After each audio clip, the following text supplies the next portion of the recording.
Now, for the show that brings combat sports stories to life from the great state of Ohio, this is Forged in Ohio.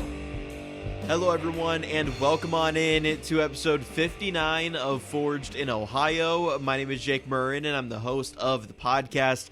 I've been welcoming a lot of fighters, as you all know, on the show lately who are competing on the highly anticipated Cage Thunder 25 card on December 16th. While the focus remains the same today, but I'm not going to be joined by a fighter. He first joined me on episode 40 of Forged in Ohio, and I couldn't think of anyone better to talk about the Canton Civic Center show than the promoter of Cage Thunder himself, Randy Jarvis. Thanks for coming on the show for the second time, Randy, and welcome back to Forged in Ohio. Hey, Jake. Thanks for having me. Good to be back.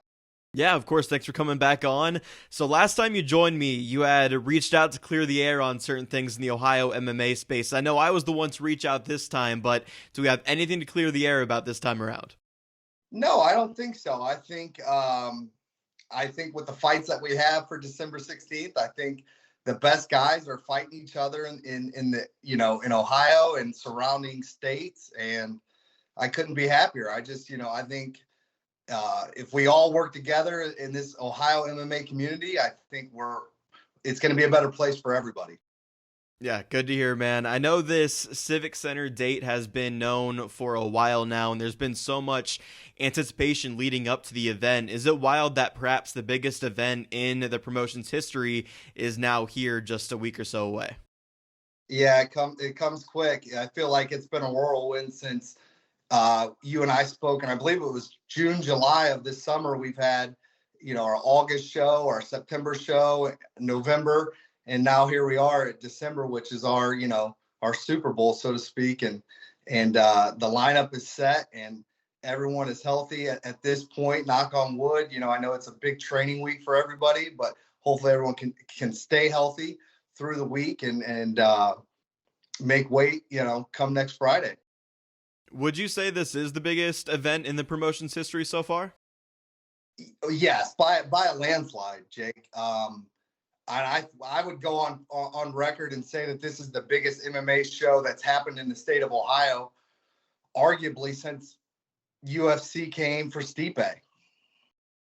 Yeah, it's definitely a big event. How many people do you expect to be in attendance for Cage Thunder 25? I'm guessing there's going to be 1,500 on the low end and 2,500 on the high end. It just kind of depends on what the walk-up is. I know a lot of people have been a little reluctant to purchase tickets through Ticketmaster just due to all the fees. So I know we're getting heavy traffic on the site and people just aren't pulling the trigger in regards to tickets. But I feel like, we're going to have 1,500 in there at minimum. And for reference, how many people do you guys usually get for an event at the Chaparral Center where you put on tons of events in the promotion's history? Usually there's 800 to 900 sold tickets and probably 1,000 to 1,100 people in that little small building. Wow, so 15 times the amounts you're expecting for Cage Thunder 25. Yes. Yeah, that is incredible. I know most fans who are probably attending this show or watching or listening to this right now might not think this way, but something I think about when it comes to doing a show in a bigger arena is some of the challenges and promotional materials inside the venue as they're all on such a bigger scale, right? Can you talk about some of the logistics of the event that you and the Cage Thunder team, of course, went through to make this the best event possible for fans? Yeah, I think the best thing that happened to us in Millersburg was that we had a little test run of going on the road. So the logistics of things and just having the team in place to be able to take off work on Friday, it's asking a lot of members of the Cage Thunder team to plan and coordinate, and there's a lot that goes into it, and it just can't be done by myself. It has to be done by an army of people, and I feel like what we've got out of that is that we can do it. We can go anywhere, and we're prepared and plan to go wherever, anywhere in the state at this point. Besides just booking the card itself with the fighters that you have on Cage Thunder 25, what was the biggest challenge in terms of getting the Canton Civic Center dates and making sure that you do run such a great event on December 16th? The biggest challenge is always the same, Jake. It's always getting the fighters to sign the contracts and to show up and fight and be on weight.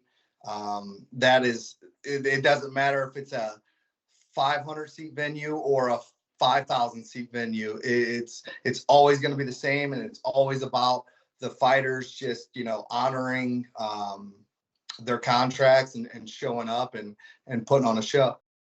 Now, you think fighters would die for an opportunity like this to fight for Cage Thunder, but not, or fight at Cage Thunder 25 in front of such a big crowd, especially if they're an amateur or, young pro fighter. Does that worry lessen any, knowing that this is such a big event and these fighters want to compete on this card as much as they should? Absolutely, yeah. So with the guys that we have on, I think on the pro side of things, it's always a little easier. You're paying the pros. Obviously, they're professional athletes, and you expect them to fulfill, all their medicals and to show up on weight and be professional in every aspect. So yes, and then when there's title fights, very rarely will you see a title fight fall out, unless barring an injury, which can happen.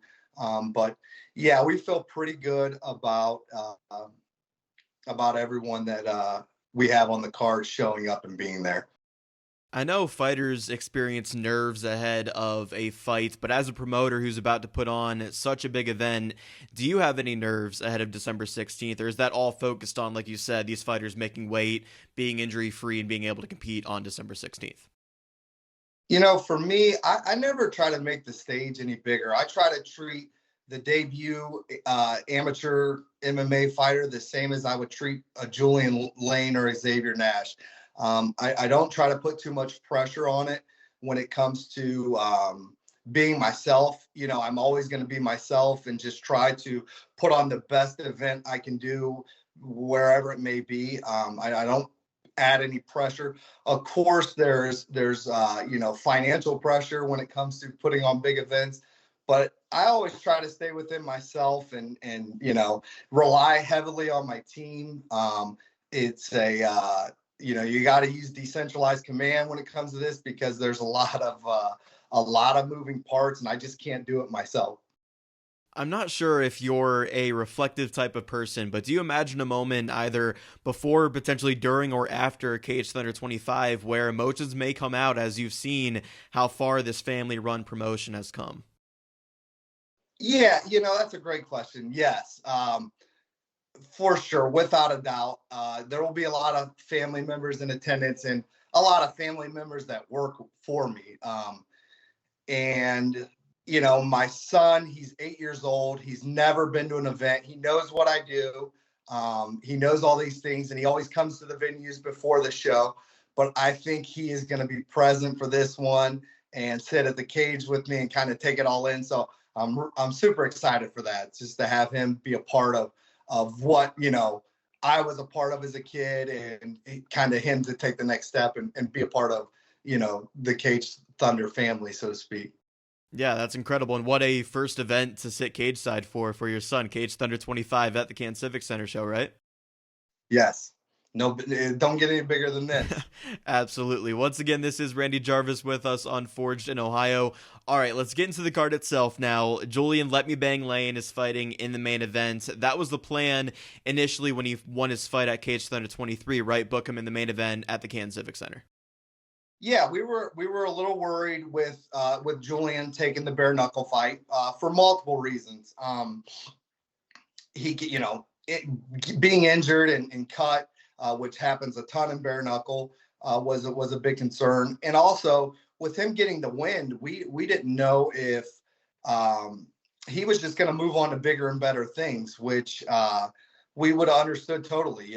Bare knuckle they pay their fighters handsomely, as they should, because those guys go through, fight wars in that promotion. But just to have him back is great. And you talk about, what am I doing here as a promoter? And it's building relationships with guys like Julian Lane and his family and people that he's brought to the table. It's been awesome all the way around. Yeah, and I have heard that firsthand too, having all these fighters who have fought for Cage Thunder on the show. They talk about how great of a promotion Cage Thunder is. But in Julian's case, I know I just asked you about nerves. How nervous were you watching his bare knuckle fight, knowing that something could happen to where you might not be able to book him for Cage Thunder 25? There was no nerves in that regard. I knew, that God had a plan and had a plan for the promotion, had a plan for Julian, and here we are, a week away from the show. I know this will get released on Monday. It'll be fight week. So there was no nerves, but it was great to see him perform. I think he is just like really peaking right now as a fighter. Just being in there, the guy that he fought was extremely tough. And the patience that he showed from some of his earlier bare knuckle fights. He's a real fighter. I think God, creates us to do a lot of things, but he created Julian Lane to be a fighter, man. He's a warrior and he's a special type of guy. You say he's peaking now, and I completely agree with you, having spoken to him last week. Isn't it crazy that a man at, I think, 36 years old, this far into his competing career, back in tough season 16, right now, 2023 is actually peaking? Yeah, it's no surprise. I think when it comes to MMA, I feel like, early 30s, mid 30s is where guys do start to hit their stride. And there's just a lot to it. There's a lot of development mentally, physically that goes into this, and a lot of learning with all the martial arts that you have to learn and develop. So I'm not surprised. Getting back to the age, I'm surprised that the state is so strict when it comes to fighters that are 35 and over. In my opinion, I feel like, these pros are sometimes at the peak of their career at 35. Yeah, good point too. So Julian's fighting Xavier Nash out of Ontario, Canada. Was it difficult to find him an opponent, or I guess just how did you end up finding Xavier Nash? No, it wasn't difficult. Scott Corbin, my matchmaker, was able to locate Xavier. And the process has been simple. You answer a host of questions, primarily what is the pay going to be? And then you just go from there. You get the medicals taken care of, you get the hotel set up, all the travel plans. And no, it's been great. He's a true pro in a lot of ways. I know he fights out of Top Team Niagara, and those guys are experienced and they know the game inside and out. So it's been great. No, it wasn't. I didn't have to sell the fight at all. They put the trust in us, and here we are with the main event. Is it a relief when you don't have to sell fights like that? It is a relief. Yes. We haven't really had to sell too many of the fights that are on the card. Honestly, we didn't have to sell any of them. I think the best want to fight the best. And I think when you have a card with eight professional bouts, I think you're separating yourself as a promotion.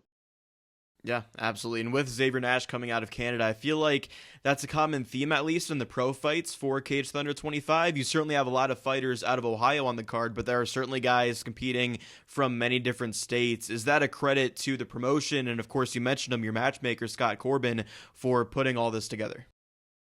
All credit to Scott. When it comes to these out-of-state guys, all credit to Scott and his reach.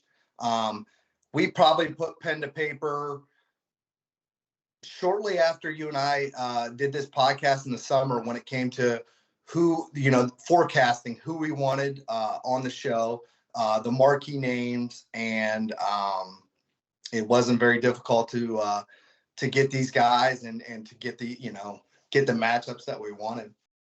Yeah, and back then you talked about having X amount of amateur title fights, X amount of pro fights for this event at the Canton Civic Center. If I showed you the fight card, what it became all the way back then for episode 40, would you be happy with how it turned out? Very happy. It's better than I expected by a landslide. I mean, there's a lot of, I think we have three pro fights that are all debut guys, but have a very good amateur career. There's going to be some highly competitive fights, And I think there's going to be some big. It's going to be very entertaining to the fans, even the casual fans, so to speak. Yeah, absolutely. The main event is one of 8 pro bouts at Cage Thunder 25. I'm not sure where to start here, but there are a lot of guys who have joined me on Forged in Ohio fighting on both the pro and amateur side of things. What fight or fights stick out to you when you look at the pro side of things for Cage Thunder 25? Well, obviously, I think that the main event is the marquee matchup of the night. But you got Mo Miller, who is a Canton McKinley grad, a Notre Dame of Ohio college wrestler, fighting in his hometown. I think there's going to be a very big turnout for him, returning to us. I believe he fought in Cage Thunder 5. I don't know off the top of my head, but just having Mo back, he's a great athlete. And his stand-up has improved so much. Just looking back at some of his recent fights, his kickboxing is good. I'm excited for that one. We got James Pfeiffer, who's a local professional fighter who has fought the who's in the state, fighting Jeremiah Scott, who's also a bare knuckle fighter that just came off a win recently in bare knuckle. Coming up from Myrtle Beach, South Carolina. It's been great dealing with him. I know he's really excited to bring his team up here and show what he can do. Happy to land Lucas Mast and Tyler Collins from our November show. They were the 2 winners of our pro fights. And having those guys on board is great. I think a lot of people got to see both of them perform, and they're excited to see them compete against each other. I think it's a very evenly matched fight. You got John Cunningham out of Strong Style fighting Jaden Talker, and I think Jaden is from Demolition Fight Team. I'm pretty sure, who has fought for Cage Thunder on multiple occasions and has had some big KOs. And then you got John, who's a former NFL athlete. He's an extremely skilled and gifted man, and but Jaden is no slouch. You got Hunter Watt, who has fought on the promotion on multiple occasions, fighting Logan Thompson out of Erie, Pennsylvania. Christian Porter fighting Brandon Doyle out of the Washington, D.C. area. Christian, actually, I recruited him to work for my company this year, so I've got to know him well and see him on a weekly basis and kind of pick his brain on training and everything like that. So I know he's, a super talented guy that's going to be prepared and ready. He's working with Jeffrey Pelton on a daily basis, and Jeffrey was a great pro fighter himself, so he's passing on everything that he can to Christian, and really excited to see him. And then you got Charles Payne and Nate Davies finish it. Well, that'll be the very first pro fight of the night. And Charles is from Strong Style. He's been a guest on the show. I'm not sure if Nate has. I don't think Nate has, but Nate has fought for us in the past, and I've watched Nate basically come up, from his amateur days. So we're excited across the board. There's no fights. I think the sleeper pro fight of the night is going to be Cunningham versus Talker. Yeah, I think that's a great fight, and I think there's a lot to break down there with the pro card. I want to ask about Lucas Mast and his fight on December 16th. Before that, was it a stressful time booking him in the main event at Cage Thunder 24, as it seemed like he had a carousel of opponents leading all the way up to the fight? Yeah, so Lucas has been our most difficult fighter to pair, to match. We've done this a handful of times with him, and it's been difficult. And it's easy to say, have a plan A, have a plan B, and even put fighters on retainer. But it's, you talk about the stress of fights. That's my biggest stressor. I got a call Tuesday night, so Wednesday morning at about 1:30 in the morning, with his opponent backing out after flights have been booked, medicals have been paid for by the promotion. and he's a no-go. And this is a talented 2-0 pro fighter. You just don't expect that. But, Lucas he's been difficult to match. So credit to Tyler Collins, man. He's been great to work with from day one. So it was just, hey, let's just turn and burn on this one. We don't know. I think our next pro-am will be March 30th. So I just told them the timeline, and I'm like, well, hey, we're not going to do a pro show until March 30th. Let's just, you're already ready. You don't have to get ready. So let's just do it. Yeah, I was going to ask if that fight was a no-brainer fight to make after both guys picked up first-round submission wins at Cage Thunder 24. Sounds like they were both game, and you guys made the fight happen. Yeah, it was a no-brainer. It didn't take much convincing. They are both deserving of the matchup, and I think both of them, it's just a pivotal fight in both of their careers. Picking up the win is huge here because if you look at the card, there's several fighters within this card that, they're going to have eyes on each other, and they're going to have the eyes of the state and surrounding states, the MMA community watching to see, and want to fight them down the road.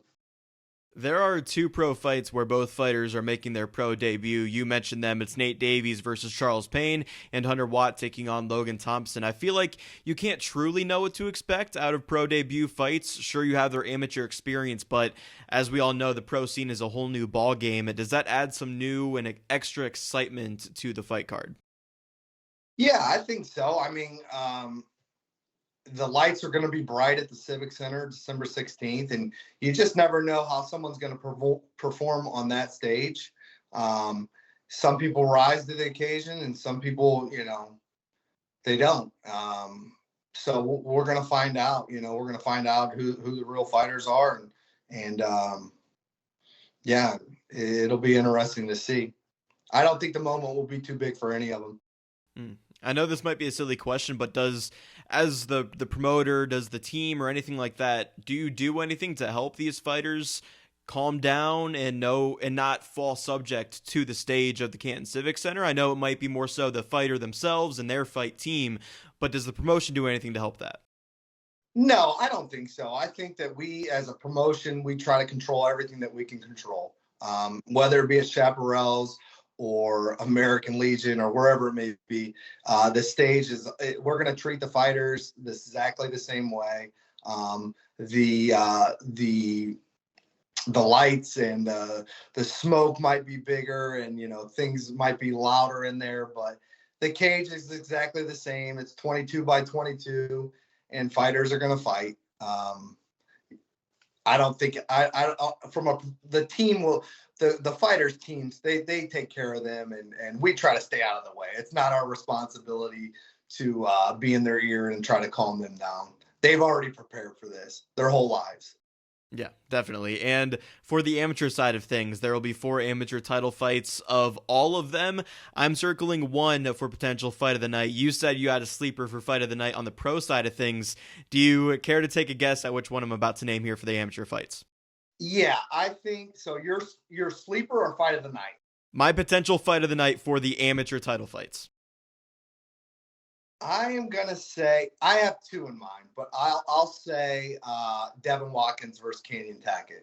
That's definitely one of them, but mine is Garrett Hirschberger fighting Chase Arcangelo. That's my second one. Yeah, that was my second one. I think that's gonna be a really, really good fight. Yeah, so those two. Why are those two potential fight of the nights? I know. Personally, Garrett Hirschberger fighting Chase Arcangelo, both those guys are just brawlers in the cage. I think that's going to be very exciting. But you also mentioned Devin Watkins, Canyon Tackett. Why are those two fights that people should really be eyeing? Well, I think, let's just start with Garrett and Chase. They're both 4-0, both, well put together guys. They bring, they put their lives on the line when it comes to getting in there. They're not scared to exchange. I think, when it comes to Garrett, I feel like Garrett has been in a little tougher personally than Chase, but Chase is a Division I collegiate wrestler. that, probably just hasn't been able to get the matchups and the tough fights at this point in his career because nobody wants to fight him, and I don't blame him. I think the AJ McCann's fight for Garrett was extremely important because I didn't realize how talented of a wrestler that AJ was. Not taking anything away. There's a difference between a super talented high school wrestler than there is a D1 collegiate wrestler. So it's a whole different world. But I don't think the moment will be too big for Garrett. It definitely won't be too big for Chase. Both coming from, very respectable gyms and Route 250 and strong style. I think it's going to be fireworks. Yeah, I definitely agree with you on that one. And then the other one, Devin Watkins and Canyon Tackett at lightweight. We both called Devin a star last time you were on the show, and I've never heard a local MMA event get as loud as when that man is knocking people out in the cage. But he has a tough test ahead of him in Canyon Tackett, right? Yeah, Canyon is an extremely tough fighter. He's super athletic. He's got a gas tank. I just watched Canyon's fight with Mo Miller, which he took the loss, but it was a highly competitive fight. I think Devin has been a little more active than Canyon within the last 18 months. But yeah, it's gonna be a great fight. I just think this fight can go so many different ways. You're just gonna be sitting on the edge of your seat, just wondering, is Devin going to catch him with a big punch, which changes everything? And he's got the power to hurt people. When he touches people, they react different. And not every fighter is blessed with that type of punching power. However, Canyon is a great jiu-jitsu guy. He can do it all on the ground. He's super dangerous. I think I'm blessed as a promotion to have Canyon come back and fight for us, for this show. He fought a handful of fights for us early in his career and moved to a different promotion. So we're just really happy to have him back. But it's gonna be a good fight. I think game plans are, you're gonna have to stick to that game plan when it comes to the fight on Saturday. It's going to be good. Yeah, you mentioned sitting on the edge of your seat. I'm questioning how long people are going to be sitting on their seat for that fight, knowing that a finish could come at any time, especially in the first round there in the Devin Watkins fight. But saying that Devin has that punch power that just people react differently to, how often do you see that in a fighter, especially on the amateur side of things? That has to be pretty rare. It is rare. Yeah, it is rare. But anybody that's ever fought knows it, even from sparring people. There's just certain people that have this certain leverage that can really crack. And it doesn't matter how big your muscles are. None of that matters. It's a God-given, it's just a phenomenon in a way. It's weird, but people that know it, people in the game, they know it, and he's got it. Because when he hits people, they react different. I don't think it's a fear factor. All the opponents that he's fought are all tough guys. So it's not one of those things that's real. When he touches you, it's scary. And can you withstand it? Yeah, exactly. That's the question that's going to be answered on Saturday night. Watkins is one of 3 Victory MMA fighters competing in amateur title fights on December 16th. The others being Luke McMurtry and Brandon Bilt are 2 solid fighters and what I'm sure will be great fights as well. What are your thoughts on those 2 other amateur title fights? Yeah, I think, well, you got, so Luke will be fighting the Indiana number 1 ranked contender at the 145 weight class. Who is 6-1, 5-1. I'm not sure off the top of my head. And then Luke is 5-0. And I always tell Luke, I said, all you do is win, my man. And it's true. He finds a way to pull out the victory. You also have James Dennis is also fighting for victory as well, for, super heavyweight. So four victory guys from Canton, which is great, fighting in their hometowns.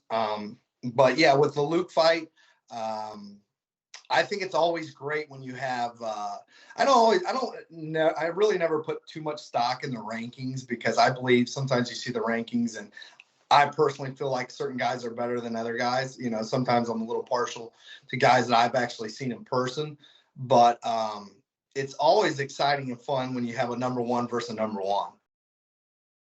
Yeah, and that's a good selling point too, right? Number one from another state traveling to Canton to fight your number one in Ohio. Yeah, definitely. And hopefully, we get these guys go back to their home states and let all the people know that Cage Thunder does a great job for fighters and they take care of fighters, and it's a great promotion to fight for. Yeah, and then the other amateur title fight that we haven't touched on, Brandon Bilter. I think it's his third crack at the Bantamweight Championship, and then David Music coming out of Demolition. He's had a great career so far. What do you make of that fight? Yeah, I'm excited for that. With Brandon, he's been in really tough in these first two title fights. I thought the title fight against Branson Price was extremely close. I thought Brandon was a little bit of a slow starter in that fight, but he really got it going. He had an excellent third round, and if that fight was to go 5 rounds, I don't know who would have came out victorious in that one. I'm glad that the state changed the rules when it comes to coming off of how many wins. I know that Brandon is 1-3 in his last 3 fights, but he has, he's 5-2.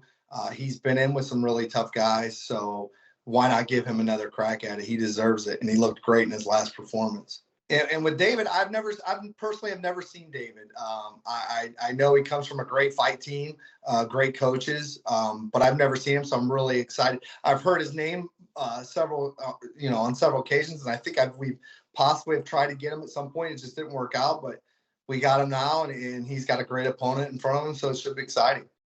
Yeah, he absolutely does. Talking with Randy Jarvis, the promoter of Cage Thunder here on Forged in Ohio. Just a few more minutes with you. You said last time that the promotion's goal is to become the number one promotion in the state of Ohio. I know it takes much more than one show to achieve that goal, but with what you've done lately, going to Millersburg for Cage Thunder 24 and then putting on the biggest event in the promotion's history right after at the Canton Civic Center, how much has the recent success and what you're expecting out of Cage Thunder 25 contributed to that goal? Well, I think, with having, so the December show will be our 7th show for the year. I think when it comes to the output from the promotion, I don't think any other promotion locally is putting on as many shows as we are. But it all comes down to giving the best fights and getting the best fights, for the fans. And you have to get the pro fights. We're going to have tons of fighters in our stable moving forward that are going to be turning pro in the near future. So we have to continue to just,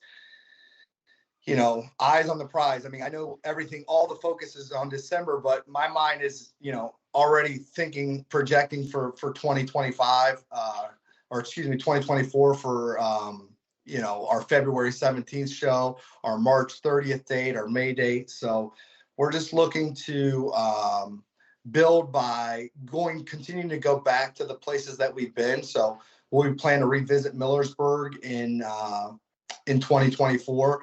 We plan to revisit the Civic Center to close out 2024. And also I'd like to throw a show in Cleveland, like in the Flats area. Fight night in the Flats was always a big deal in local Ohio. I would like to come back there. I guess with 2024 right around the corner, how much have you thought about what the next calendar year could mean for Cage Thunder in terms of just growth in the promotion? Yeah, when it comes to growth, I always have to be mindful of my team because it's obviously it takes an army of people to put these shows on. So you just have to be mindful of their lives and their jobs, their day-to-days. You don't want to get too aggressive with it, but again, you don't want to stay stagnant. If you're not getting better, you're getting worse, so to speak. But yeah, I think great things are coming our way. I think we put all the pieces to the puzzle in place, and now it's just let's just keep it moving. And you said Cage Thunder 25 was your 7th event of 2023 or 8th? This will be the seventh event for this year. Seventh event. How many events do you think you'll have in 2024? Around the same amount? Yeah, around the same amount. I think we might dial it back to 6 because for 2023, the plan was to have 6, and we threw in a 7th show. It definitely, puts a little strain on you when it comes to just putting the attention to detail to each show. You don't want to overlook the small things, but yeah, I think we just want to put just keep moving forward, stay within ourselves as a promotion and as a team, and just keep doing what's best for the fighters in the state. And you mentioned going on the road more, maybe another Millersburg date, doing a show in Cleveland, maybe doing another Canton Civic Center show. Can all that be expected next year? Yeah, I think so. And I think taking a show to the hometowns of these big ticket sellers is what we'd like to do. So, we obviously keep a close eye on guys that are moving tickets and that are popular and that are also, great fighters, more importantly. But yeah, we have the ability to go anywhere. And I told you in the last podcast, it's my job to find these venues and secure these locations and keep putting on these bigger shows. So, I'm going to keep doing that. I'll never abandon the Chaparrals, though. I love that place. I think it's a great fight venue. There's a rich history of fights there since the early 2000s. So I can go on record and say that's our home. That's the Cage Thunder home. But yeah, if you're selling more tickets, you can only stay at the Chaparrals so many events per year, and we're going to continue to look to grow and move to bigger and better places. Would you like to make the Canton Civic Center show a venue that becomes maybe a staple for you guys moving forward to end the year in December? Yeah, that's the plan. If things go, good this week, we could possibly add another show there as well. So we would have 2 shows there for the year. And I know that I just read in the paper that the Civic Center is putting millions into their facilities as like a renovation. So it's already a great place and it's only going to get better. And I'm a big, I feel like the city of Canton and Stark County is getting everything that's happening at the Hall of Fame. And, the possible casino and whatnot. So I feel like, being down in Canton is the place to be. I believe in it. Yeah, and with that, many exciting things to come in the year 2024 for Cage Thunder. Before we wrap up, Randy, I always let my guests do a few shout-outs or promos here at the end. I know you're a promoter, but the same applies to you, so the floor is yours here. Yeah, to my team, there's too many to name, and I don't want to leave anybody out, but there's just so many moving parts, and their loyalty to me and the promotion has been great. To the members of my family that have stuck by my side from day one and believed in me, thank you. I can't thank you enough. I always try to take care of people that take care of me. They've been great. For tickets, you can get your tickets on the website, CageThunderMMA.com. You can go to Ticketmaster as well. There'll be plenty of tickets at walk-up if you need them. But, we'd like you to get the tickets. The earlier, the better. So at a lot of our events, when it comes to general admission, it's first come, first serve. This is not the case. This is all assigned seating. So the earlier you get the tickets, even from the general admission side of things, the better seat that you're going to get as things fill up there. I have a little list here in front of me. We've already went over 2024, the futures, but I have to give a shout out to my sponsors. We have a new sponsor. Sponsored last show, but a newer sponsor, Tiger Life Energy Drink, which will feature a brand new canvas at the Civic Center with the Tiger Life symbol in the center. It looks amazing. We can't wait to reveal that and break that out. Just dealing with all the sponsors.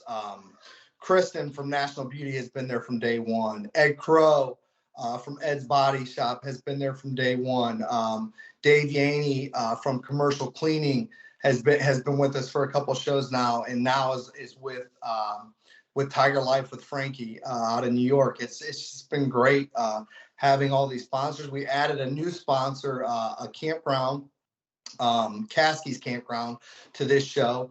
So we're happy with all the new sponsors, and we'd like to add more. I think seeing the reach that we're having and the shows that we're putting in, hopefully they'll put the trust in us to sponsor us so we can continue to get these bigger pros. These pros are, it's not cheap to get them. It costs a lot of money, and we can't do it just by selling tickets. We have to do it through sponsorships. And all our social media posts, I'm not a big social media guy, but please follow us on Twitter and Facebook, and I believe we have a TikTok now. Don't quote me on that. Just follow us, and that's where you're going to get all the information to kind of get you excited for the show and the build up for the show. All right, well, there you have it. Thanks again, Randy, for joining me on the show for the second time. I know life must be busy ahead of Cage Thunder 25, but before I let you go, I do ask that you help me out with the OHIO chant again to round out the show. So, OH-IO. Thanks, Randy. I think I speak for many in the Ohio MMA scene when I say Cage Thunder 25 is one of, if not the best event of the year. I couldn't be looking forward to it more, and you bet we'll be talking again soon.